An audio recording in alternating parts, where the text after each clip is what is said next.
Hello, everyone. Thank you so much and welcome to our talk for this afternoon.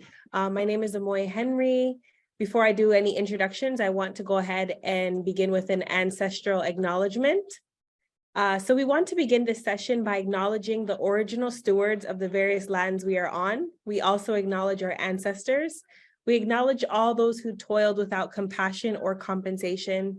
We acknowledge all the elders and community stalwarts whose shoulders we stand on as we build, share, and learn together for our collective liberation and sovereignty. With that being said, my name is Amoy Henry. I'm a business strategist, investor, and author.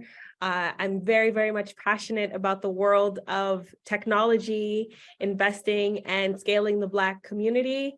Today, joining me is a very good friend of mine, Mr. Dwayne Matthews. I'll let him actually introduce himself, but just wanted to everyone to know this is a safe space. You're all welcome here, and we're interested in the dialogue and having everyone's input. So feel free to use the chat box if you have anything that you'd like to share, if you have any questions that you'd like to ask.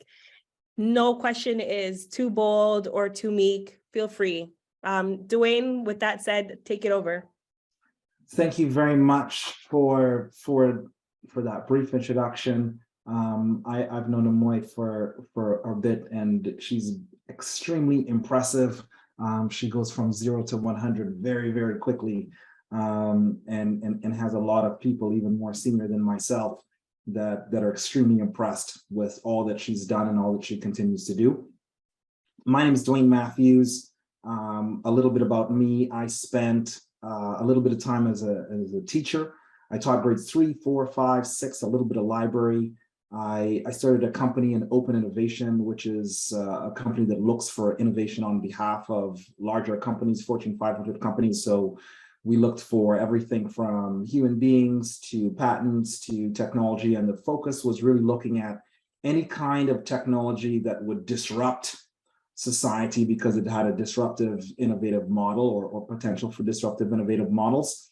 I exited that company many years ago, and I failed at my company after that and got into education and the connection point between the future of education and the future of work.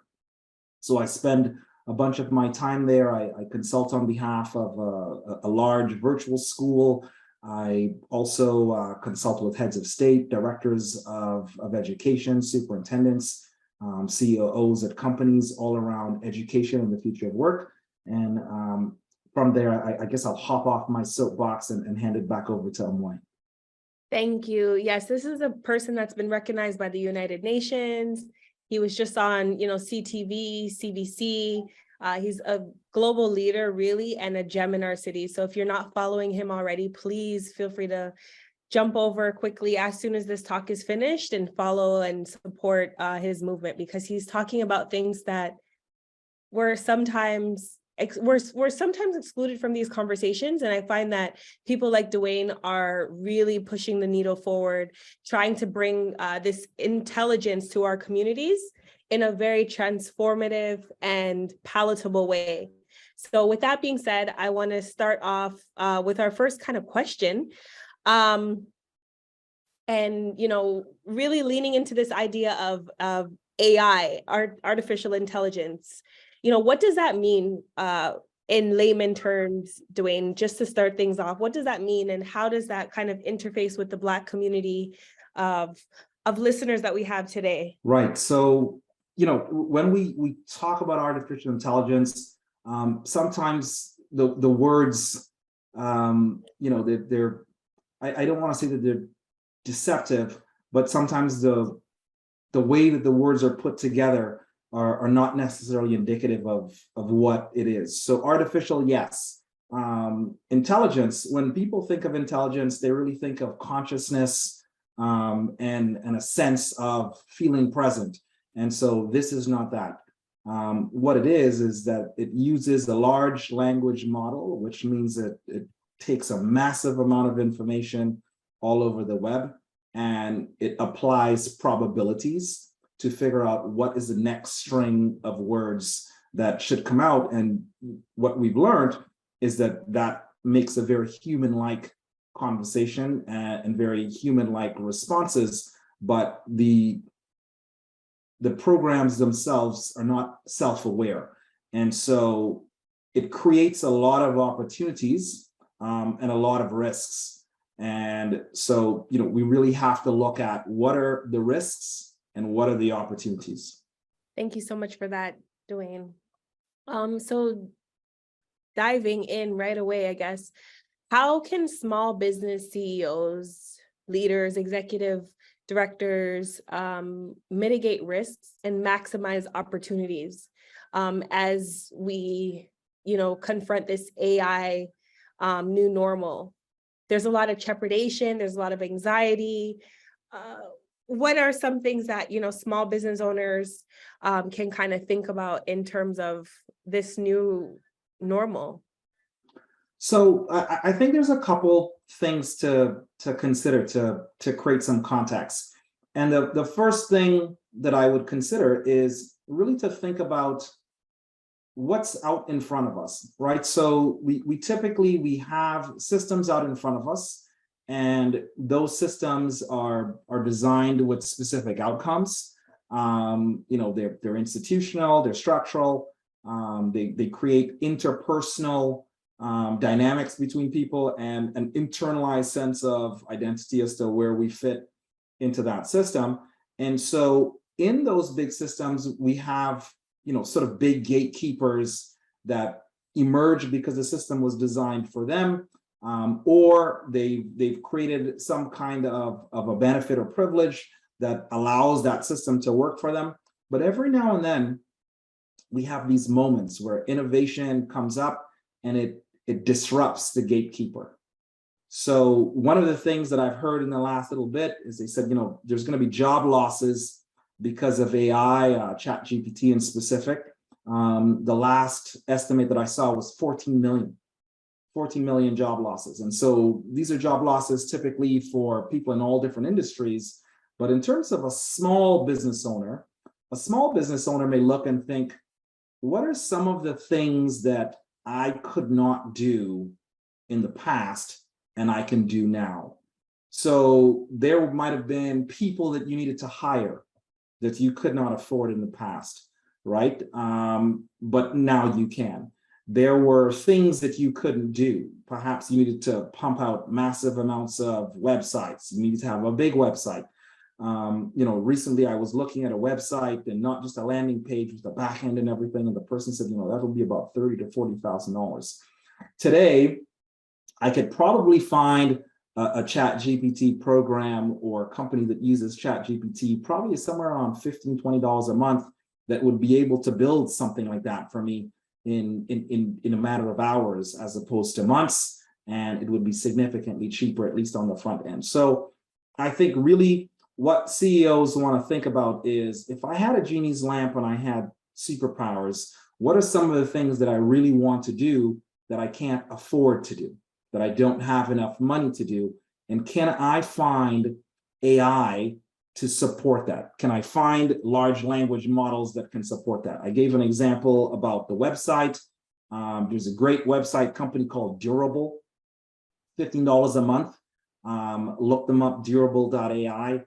But they're able to build not a landing page, a complete website with SEO and back and e-commerce and everything for $15 a month with a handful of prompts. You could probably get that done in the next 24 hours, which is that's astronomical. There are processes that people have that may be in their head, that are not written down, are not properly well documented.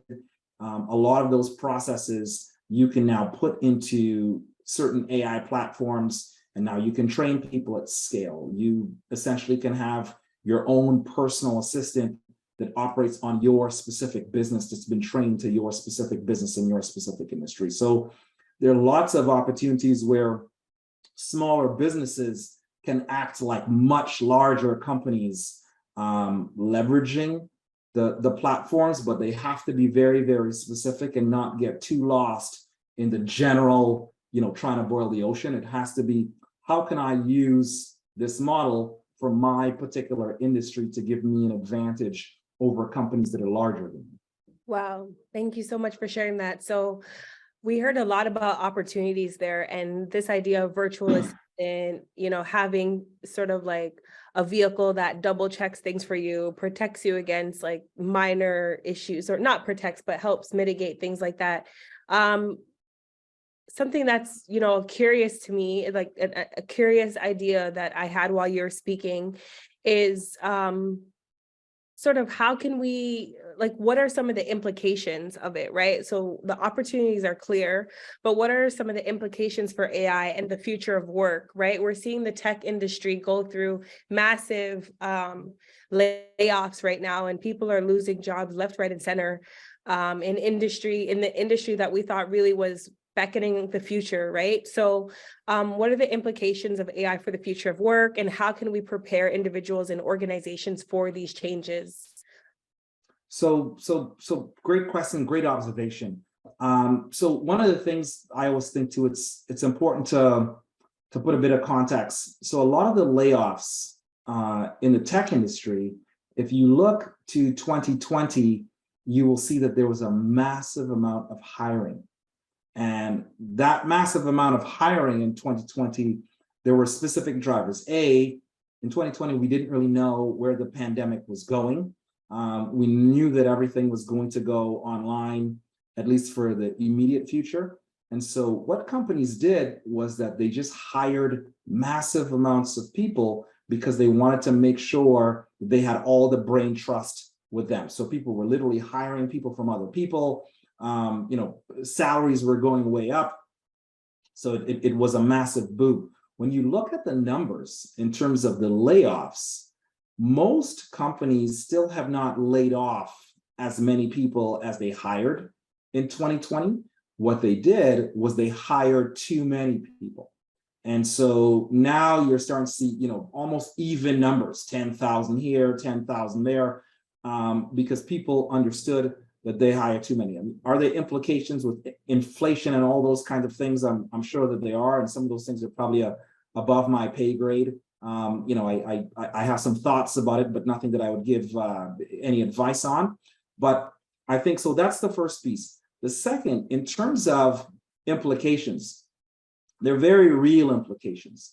And many of them are negative, and many of them are positive. Some of the negative ones. A lot of the models are trained specifically on information that's on the web. And a lot of information on the web is false. There's a lot of misinformation on the web. There's a lot of racism, sexism on the web. There are a lot of people that have access. We have 5 billion internet users. So we have 5 billion media companies with no regulation, all sort of pumping out all kinds of information. And so these language models, at least ChatGPT, is pulling information from the entire web. So you're going to get gems and you're going to get junk all sort of wrapped into that. And that has real implications. The other implications, people are concerned about is misinformation. And,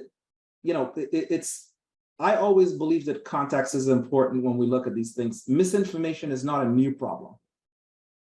Misinformation has been a problem from, if we go back to the printing press, the Gutenberg printing press, probably about 600 years ago. We know that they were, printing books in China probably about 500 years previously. But if we just go from the Western example of the Gutenberg printing press, we know that once people started printing books about 150 years after, and people start to learn to read, they realize, hey, what's in this book was a lot different than what the priest might have told me, was a lot different than what my religious leader might have told me. And so we have this reformation at that point. And we take that technology, and it took us a few hundred years, but we took that technology, the printed book, and we put it into a strategy to mitigate the risk. And that strategy is called school. Right? So school feels very normal, but 150 years ago, most people couldn't read. And we took all of the people and we said, this technology is so important that we're going to pull people off of the farm, and we're going to get as many people as possible into the strategy called school. And over the next 100 years, we probably have about a 90% literacy rate, and the transformation of economy. So what we're looking at is a complete transformation of economy based on all of these different technologies coming together, and AI being that inflection point in November. It sort of shocked a lot of people into thinking, oh my gosh, a lot of the jobs that we have are going to be gone, and they're going to create new opportunities for economic realities, and we don't know what that looks like. When people were farming, when the vast majority of people were farming, people thought, what would we do when we take all these kids off of the farm? We're probably going to run out of food. We've actually gone in the other direction, where we have way too much food, but we have a terrible distribution problem. So most of us are no longer thinking about where to get our food. Most of us are starting to think about, at least in developed worlds, how do we make sure that we don't eat too much food? So we really do have this interesting transformation where the risks are always the same. We have risks of misinformation. We have risk of transformation that leads to a significant amount of turmoil. And then we have this opportunity piece as well. I love that. Thank you for sharing that. And I actually didn't know the history of the schooling and education system and how it was sort of interconnected with the Industrial Revolution in a sense, right? But it does make sense, supply, demand, all of those things.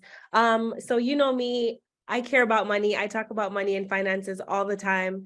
I'm interested in securing the bag, especially when it comes to our Black community. So how do we benefit as Black people? How do we secure the bag? What powers ChatGPT, and what are the business, investment, and employment opportunities that we should be mindful of? So one of the things that I find is when we have moments like this, right? And I won't get too much into disruptive theory. Disruptive theory was made popular by a gentleman that died at the beginning of the pandemic. His name was Clayton Christensen. He was a professor at Harvard University, and he's wrote a couple of books about it, but he's put out a lot of videos online before he passed. Look it up. Some of them are long, some of them are short, but disruptive theory, disruptive innovation. Clayton Christensen, look him up. But one of the interesting things about when we have disruption is that it disrupts the gatekeeper, right? It disrupts the gatekeeper. So when you think about a system, you think systems have gatekeepers. The gatekeepers control the movement, maybe of information. They control the movement of energy. They control the movement of position. When we have disruptive moments, there's this weird time where it's very, very difficult for gatekeepers to know what's happening, or they would typically be called the incumbent by Clayton Christensen. And so the incumbent typically tries to do two things. The incumbent in any sort of system tries to A, delay the transformation, or B, substitute the transformation. So something that they're doing today, they say, you know what, we can remove what we're doing today, and we can just use this new tool to do it just an incremental bit different. The opportunity, however, is it's sort of like a Wizard of the Oz moment, where they don't necessarily understand fully what is possible. And so they create lots of opportunities to try and figure it out. And there's lots of opportunities for new models. So in terms of securing the bag itself, if you wanted to go just to, jobs, there's a company called Resume Builder. They did a survey of about 1,200 companies. They said 90% of those companies are hiring people with ChatGPT experience. Consider that ChatGPT really hit the world at an inflection point, November 2022. Right. That means that there's a very few people, if you have only used ChatGPT 10 times, there are very few people in the world that have more experience than you at using ChatGPT. Now get this, out of the 90% that we're hiring, 17% said if the company was over 1,000 people, they said that the starting salaries would be $300,000 a year. 17% of companies interviewed over 1,000 people said that the starting salary in a field that just took off in November said that they're willing to pay $300,000 a year, starting salary. 29% said that they're willing to pay $200,000 a year, starting salary. That means when we get off this podcast, you can open up the Chat GPT and you can start to get super curious about how would I use this? How could I make processes more efficient for someone? How could I transform someone's business? How could I do something that if I wanted to do it, it might have taken me 10 people to hire, but now me by myself can do it. You can start to literally play around with this. And in 3 weeks' time, start thinking about, okay, what jobs do I want to go do? If you're a developer and you're using Chat GPT or GPT-4 to help you code faster, those jobs are open to you today, right? If you're in human resources, if you're in customer experience, those jobs are open to you today. So really, it's not to think about, I would separate myself from all of the news and that sort of stuff. I've worked a little bit in television, a little bit in media. Understand that the whole focus of news is to make sure that it's an attention economy. It's to get your attention. The best way to get your attention is to create this relationship and tension between a sense of danger and a sense of urgency. So I would not spend too much time taking that in. I would spend the time thinking, okay, what are the risks to me? How do I mitigate those risks? And how do I really drill down on the opportunity? The first time that I saw this, I pulled my son out of school for 2 days. My son's 13. I pulled him out of school for 2 days and I said, you're going to spend a day looking at this. He did an entire project to try and figure out what are the tools that I can use? How can I use those tools? He has no interest in any of this stuff at 13, but I recognize that this is that important that you should spend some time. So I would tell people, spend some time thinking about it, spend some time mitigating the risk. The other opportunity that I would think about is what powers ChatGPT? What powers it, right? So, when I was in— What is the data? Where's the sources of the data, and right, who's administering it? Who owns it? How much is who it owns worth? the plumbing? Exactly. How Who much is owns— it worth? Yeah. right? Who owns the plumbing? The internet, for example, is a large portion of the internet is owned by a company called Akamani. And I didn't know that. I have a cousin that works there. And I realized that all these cables under the ground where the internet is moving is owned by Akamani.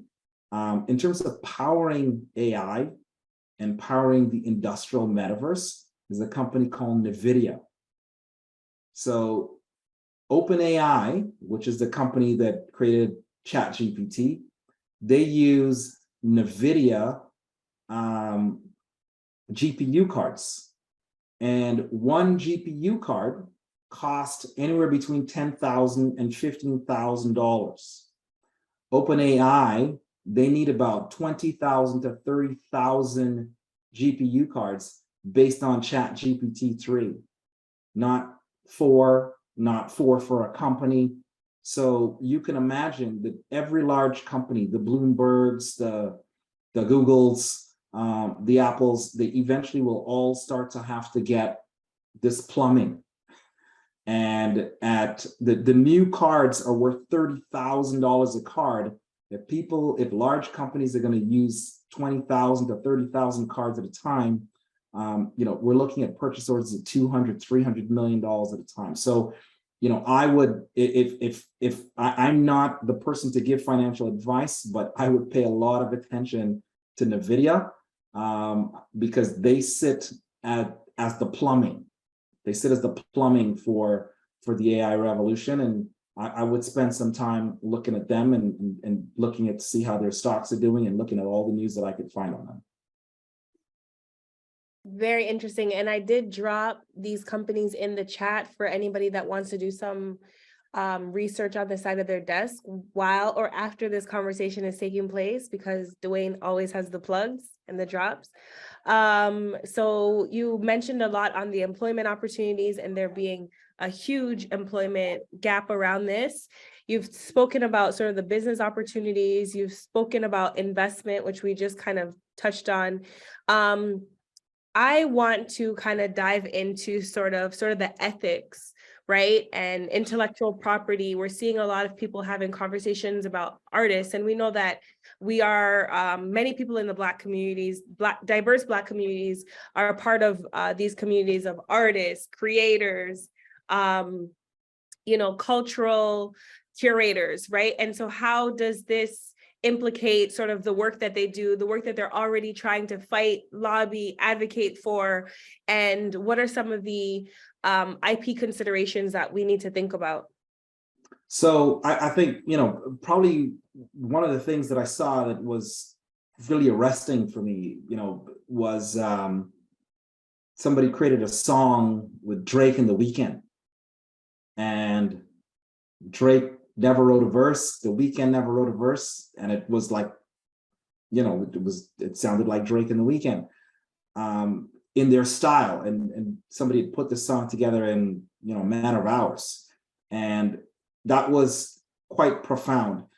So I think one of the big things that's going to happen is artists are really going to have to think about how do they identify what's theirs and what's not, and how do they leverage their reach and scope in new models. And I don't know what those models are, but I do know at the beginning of streaming, there was a lot of concern about, the artist is no longer selling as many CDs.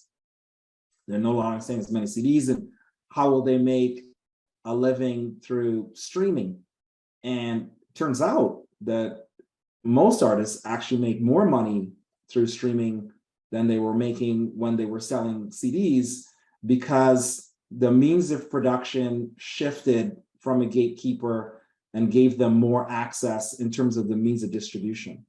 And I believe that there is a model here, because one of the things that I find is that as people, no matter how many times things have become digital, we still lead with human first, right? We still lead with human first. Let me give you an example. The first time I heard a CD, music was absolutely perfect. Quality was perfect. Pressing was perfect, right? And up comes my favorite artist in concert, and it was $200. And there I am struggling to find my $200 to go sit somewhere in the nosebleeds to see a small dot that I believe that might be Jay-Z. And, just for me to see this concert and to be with everybody else and experience this. And if we look, we find this over and over again. We still find people going to see the theater, right? My son loves Hamilton. He went to see Hamilton live and loved the live version more than the perfectly pressed out Disney version that we looked at. All right. So I think that relationship between artist, person, and culture remains the same. My family is Trinidadian. I spent the first 12 years of my life in Trinidad, and I love Carnival almost as much as life itself. And, I'm going to see the concert, right? I'm going with my flag. I'm going to jump up, right? I'm waiting 3 o'clock in the morning, and I'm angry that the singer hasn't come out, and why won't they pay him? But I'm there every single time because I love that experience. And it doesn't matter how many times, I listen to it on YouTube, it actually drives me more because there's more access. So I believe that there's a model there. I don't know what it is, but I believe that there's a model there for artists. And I believe that the mindset needs to be, what was the gate that was blocking me before? And how does this open the gate? How does this open the gate that I now have more access to a wider audience of people? I don't know what that is, but I believe that there's an opportunity there, and I believe it's going to show itself, but the transition is going to be pretty uncomfortable. Yeah. right? Like all revolutions, all, new trends, new generations face like these big, you know, transformations. And personally, I think it could be really powerful and positive. And I'm choosing to see sort of through the lens that you are, where there's endless opportunities to explore. But, we always have to take into consideration the legacy of some of these, the legacy that we faced as a community, as a race. When innovation happens, right, we're usually left behind, or we're usually not part of the dialogue. And as you mentioned, there's gatekeeping that takes place that prevents us from kind of being at the forefront. So having conversations like these and dialogues that open it up, blow it open, demystify it, destigmatize it, and open our minds to how we can see ourselves in this are truly stimulating and important. So we have some great time on the clock left. I want to ask one more question, and I want to sort of see if we have any people that would like to also post a question for Dwayne to answer. But if you have anything kind of percolating in your mind so far, feel free to raise your hand and we'll go from there. But I do want to ask something in relation to education, because I know that's your specialty, and you're all over our TV screens always talking about the education and the education system and how technology interfaces to make learning better or worse. So I want to ask specifically, okay, in what ways can AI help to address some of the challenges facing the education system, such as student retention, achievement gaps, teacher shortages, and sort of in the context of education for multidisciplinary social workers, people who are in the space of educating others, whether you work for a consulting firm or you work in nursing or healthcare, you want to be able to share information and knowledge and pass it on to others. What does that sort of what does that process look like when we think about AI? Sure. So, and there are a lot of things there, and I'll try to answer them on one big piece. When we started, before I mentioned a little bit about schools. So schools based on a Prussian model, right? And the Prussian model, Prussia doesn't exist anymore, but it was based on a Prussian model, and we scaled it up. And the way school was created, the form of it, was based on the limitation of the technology that was there and the source of the content, right? So remember, before the beginning, people were like, oh, we're concerned about misinformation. We all know now that a lot of the textbooks that we thought were true and gospel was not. There's a significant amount of misinformation. There are lots of stories that are missing from the conversation.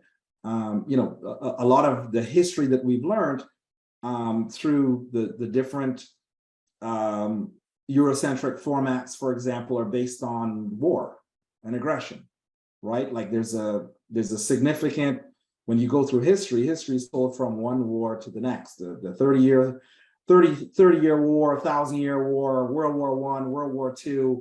There's lots of war, there's lots of violence and carnage, and in between there's the way that the story's weaved. But that's not necessarily the case for everybody in the world, right? And so there's a limitation to that technology. So today we start having the conversation saying, well, wait a minute, my story's not in there, right? My story's missing. I got a couple words on my story, but my story's actually not in there. And so, how do I do that? And then somebody puts up their hand and says, well, wait a minute, my story's not in there either. Right. So, now we're not talking about, okay, there's a Eurocentric version and there are, stories of the Black communities that are missing, where there are stories in the Muslim communities, and I say with an S, and the Black communities with an S that are missing, and the Persian communities and the Asian communities, and, the different groups in Spain. And so we're like, well, how do we do that based on the model that we have? So the model of school is based on something like 30 to 40 to 1 in a room with one person. And you have a book. Now, the limitation to the book is that you can't travel with a lot of them. If you can't travel with a lot of books, you have to memorize as much as humanly possible, right, to be successful. You have 192 days, 6 hours a day, where you need to sit almost perfectly still and then try to memorize as much as humanly possible to get through the gate to go to the next, all to the promised land of post-secondary. Only 30% of the population will get to post-secondary. Only 30%. The highest post-secondary educated population in the world is Canada at 50%. So can you imagine, I know if I came home with a 50% to my mom when I was in Trinidad, it wouldn't be a good day, right? We have an entire system that, but the way that it judges itself is 50% is the highest success that we can get in terms of any country out of the 209, 210 countries in the world. So we recognize that it's not a problem with the teachers. It's a problem with the actual form factor of the system and the technologies that we use. The technology that we used at the time was the printed book. We supported it with the pencil from 1662, the pen from 1888, the blackboard from 1801, and we put the whole strategy together. How does AI help with that? Well, AI helps to personalize that story. It helps to personalize what's universal, what do I have to learn, and what is the content and context in which I need to learn it, right?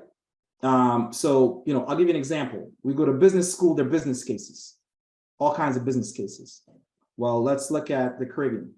So in the Caribbean, I live in the city of Toronto. In the city of Toronto, probably about 50 years ago, maybe 60 years ago, a small group of people from the Caribbean came and they said, you know what, we need to have a little something, we'll call it Carnival. But we're here in Toronto, so we'll call it Caravana. So we start with this little thing, Caravana, pickup truck, a couple people jumping up and down behind a truck in the street.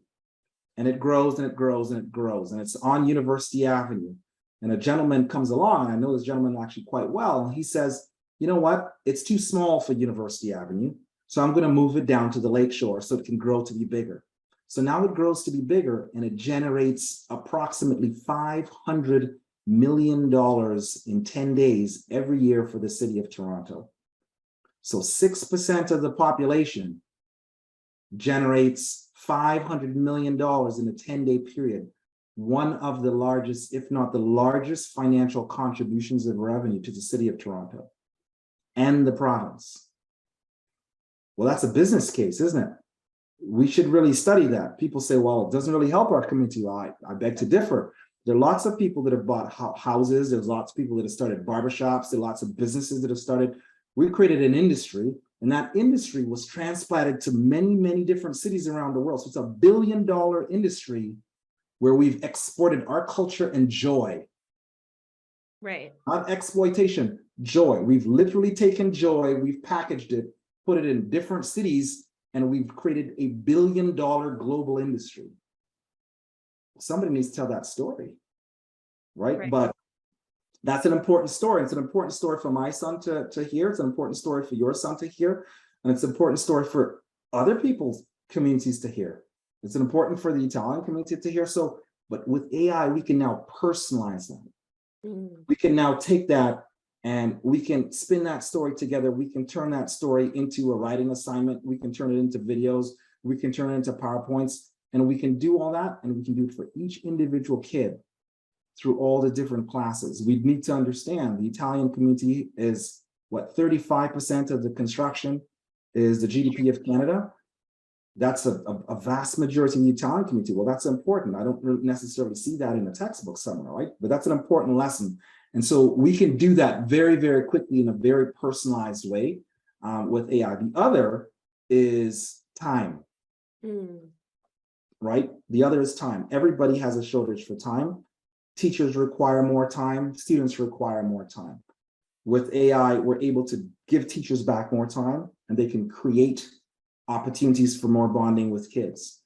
In terms of information, I don't like my teacher is okay, right? But now I have access to all these different tools where I can learn different things, even if I don't like my teacher, even if I don't think the teacher is treating me well. I can create learning agents that will support my learning just as well. So there are lots of opportunities, I think, for personalization and time. And, you know, really the key piece is when we think about AI, we should always think that it's human-led, purpose-driven, and technology-augmented, not technology-led. When we have the technology lead, we run into problems. When we lead, we get better outcomes. Snaps fingers to that one. Thank you so much for that incredible enriching, you know, piece of knowledge. I'm really like contextually, like it's crazy when you think about the things that we've created that we don't even document, that we don't necessarily know how to tell our stories because we're so kind of focused on the now and kind of just getting from point A to point B, that we have this legacy of misdocumenting or not documenting our stories at all. And then we're left with these like things where we can't transmit evidence of our experiences. We can't, you know, we have to speak anecdotally about things because they're not documented, right? And so that's a really interesting way of sharing the power of AI. I see my brother IBK with his hands up. IBK, feel free to hop on the mic. Hi, Amoy. Good afternoon, everyone. Right. So I'm not really sure where the conversation's at already. So I hope my question doesn't kind of take us like away from the thought process. But you know, I've heard a lot of people complain or starting to panic about the impact of AI on jobs. Right. Historically, I've heard that rhetoric over and over again. As technology evolves, people are always worried technology is going to take away the jobs, technology is going to do this or that. And so, you know, especially in the context of like Black people, I'm more curious to know what your thoughts are around how, and just flipping that script a little bit, how will AI create new jobs? Like, for example, and how would that evolution impact the Black community?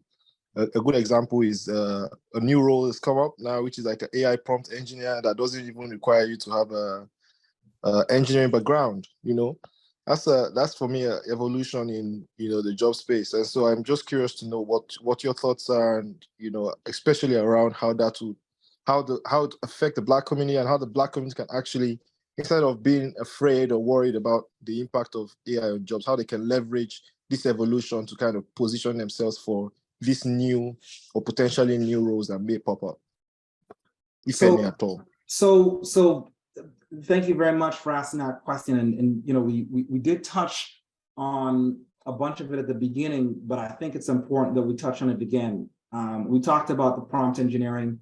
We talked about the fact that, you know, 21% of companies surveyed by Resume Builder said that they're going to hire prompt engineers at $200,000 plus a year, right? And as you mentioned, based on a field that really just emerged in November, right? So, you know, some companies that have over 1,000 people said that they will hire people at a starting salary of $300,000 a year.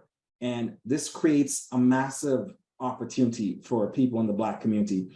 The other that I will see is that a lot of the fear, there was a survey done, and I want to say, gosh, I'm trying to remember who did the survey. I can see the pictures now, but they looked at, you know, quote unquote, developed countries and quote unquote, emerging economies, and the feeling or sentiment around AI.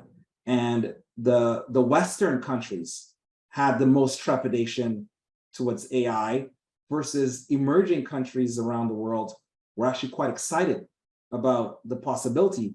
And so, you know, if you're in the Black community, boy, this is a huge opportunity, I think. And so I agree with you. I think, you know, are things difficult now? 100%. But this may be one of the most exciting times for kids like my son and my daughter. This is one of the most exciting times because every now and then you have these moments where everybody, including the gatekeeper, is not 100% sure what's happening, and it creates this opportunity. I don't want to use the term even playing field because that wouldn't be true, but it creates an opportunity where with the right type of mindset, you can really maximize these moments. So you mentioned prompt engineer. There are a lot of people that just want ChatGPT experience. There are people that are looking for AI. A lot of work that is remote. We're doing a project with people in the Caribbean, and they're going to be able to do things in the Caribbean, right? Making North American money in the Caribbean, which is transformative. We're doing a cyber project and in Barbados, and people will be making Canadian money in an island as small as Barbados. It will have a profound impact on them, a profound impact on the prosperity of their economy. And so there are opportunities like this, I think, all over. And I think it would be a shame if we were to miss this. But I agree with you.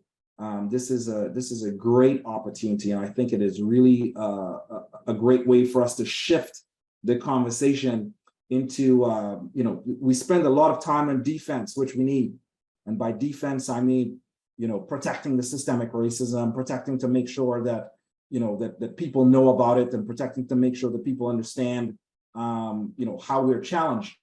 But this is an opportunity also for offense, which is going out and securing economic wherewithal, increasing in one generation, large sums of salary, large opportunities for business. I think this is a great time for that.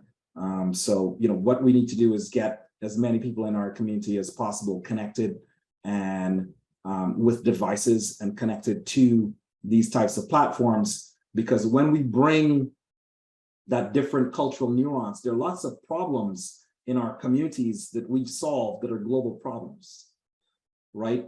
I mentioned Caravana. I go, we've turned joy into a business. That's a global problem. We have mental health and people that are feeling sad.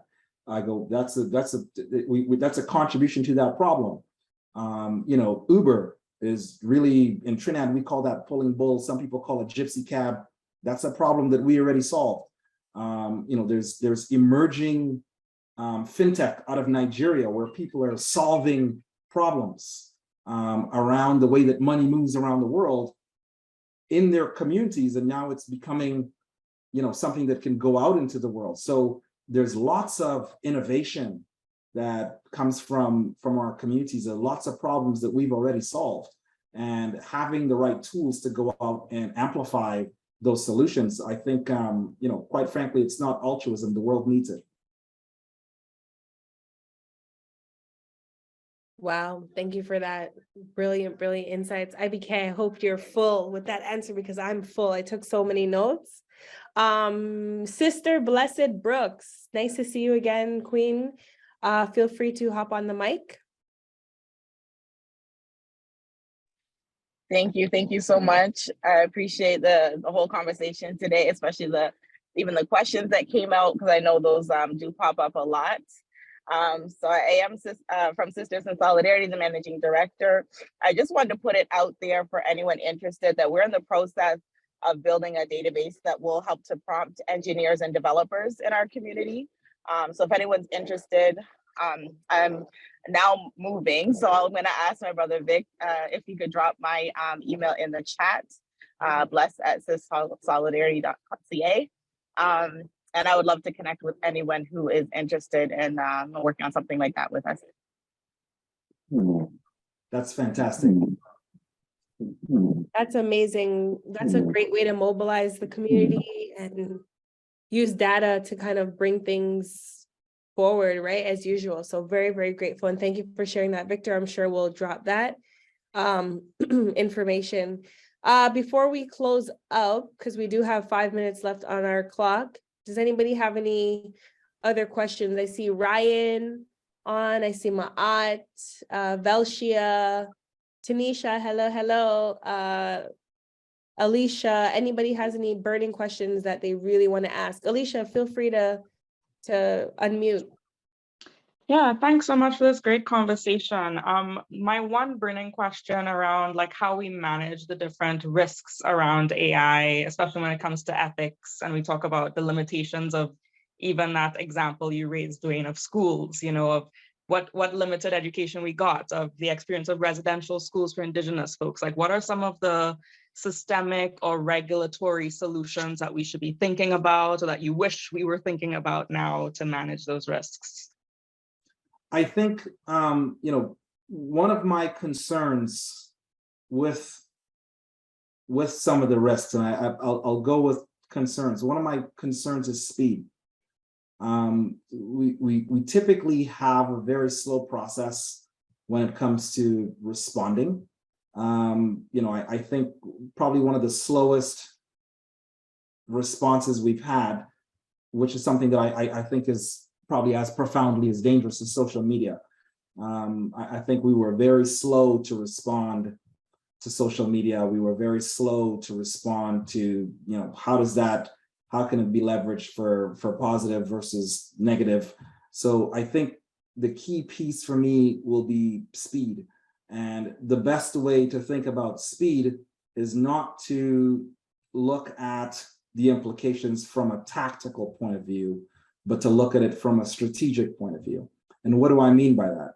I mean, we need to, if for example, let's use school as an example, right? When we think about school, if I ask most people what's school for, they'll say it's to teach kids how to read. Well, actually, school is to prepare students to be contributing members of society, because you can learn how to read at home.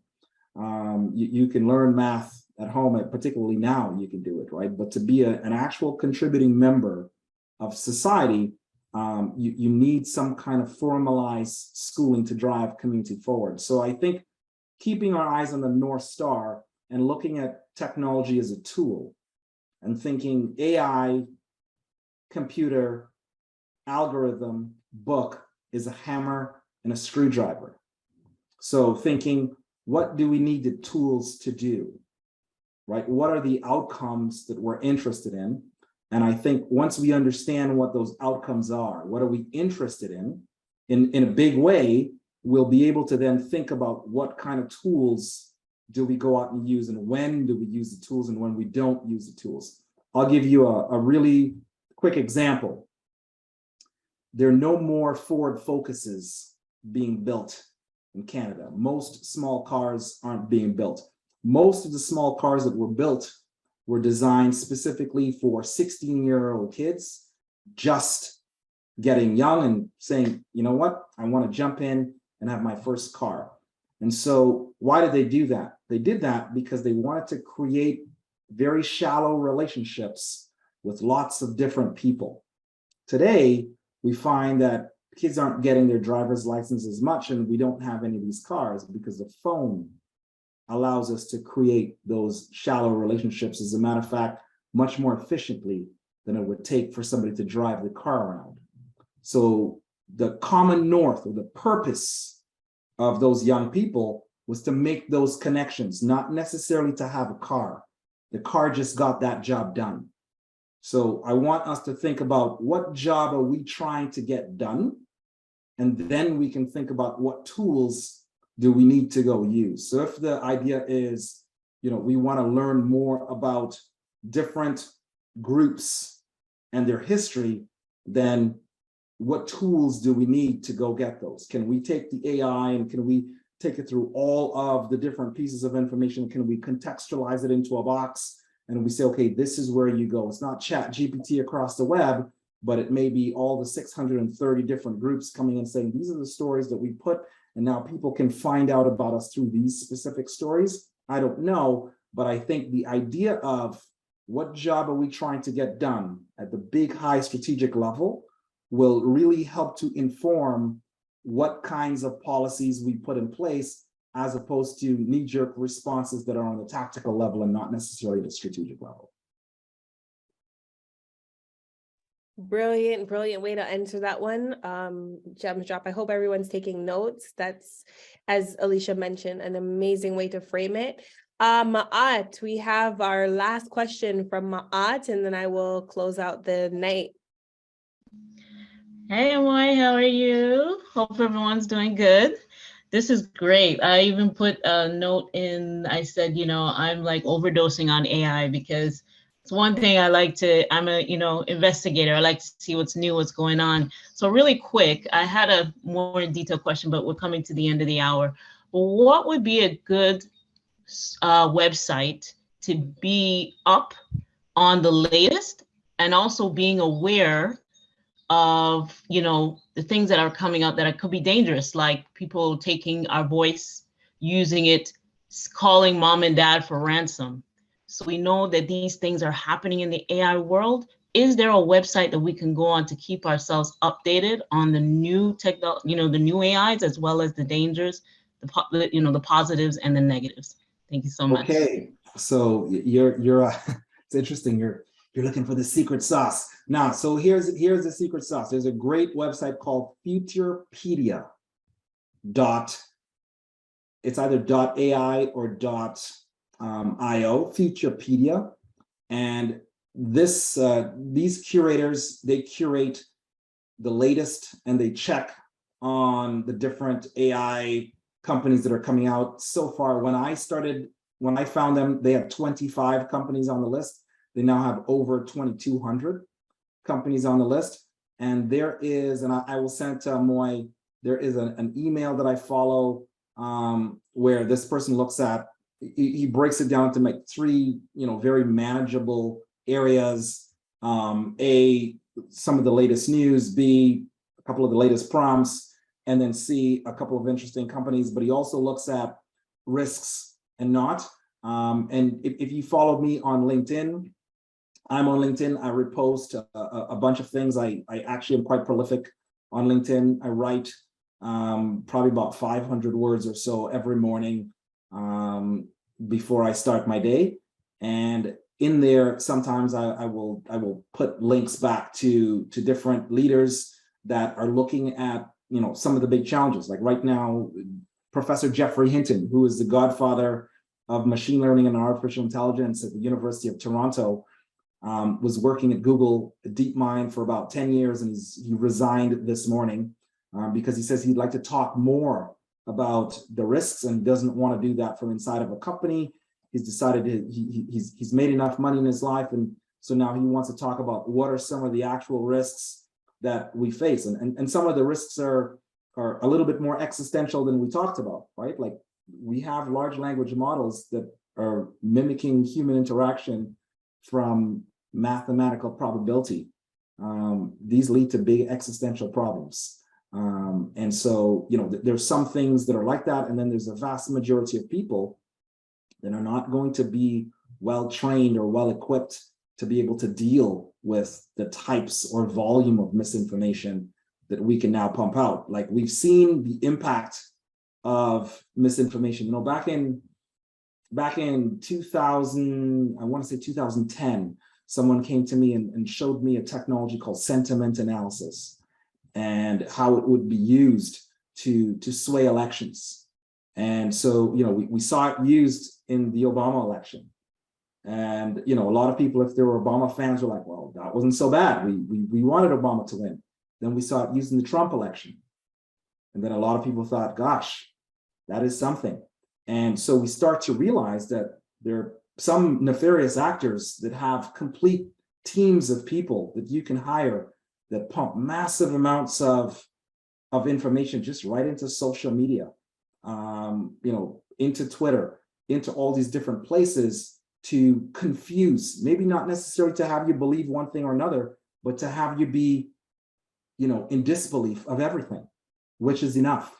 And so I think that's one of the things that I think the one big place that I would like to see a big change as well is in education. I would love to see us move more to ethics, first principle thinking, and critical thinking, first principle thinking specifically, and mental frameworks where we start to teach kids at the very, very core basics how to think and how to break and distill things down to its very first principles, as opposed to just adopting and taking in the stories of people around them, because that leaves them vulnerable, even if it's a story that we like. So I think those are things that I think that are really critical. But Futurepedia, there's the email is Zane. You can follow me on LinkedIn. And then, in terms of first principle thinking, if you have children, I would get them thinking about first principles thinking tonight. There you have it, everyone. First principle thinking. That is a very, very good concept. I'm sure you'll talk a bit more too. Everyone, we've posted tons of different links that you can use as a resource. I just want to say thank you for joining. We want to end this session the way we began, by acknowledging the original stewards of the various lands we are on. We also acknowledge our ancestors. We acknowledge all of those who toiled without compassion or compensation, and we acknowledge all the elders and community stalwarts whose shoulders we stand on as we build, share, and learn together for our collective liberation and sovereignty. Thank you for joining, and wish you guys all the best. Thank you very much for having me. Thank you for joining us, Dwayne. You're the best. Thank you.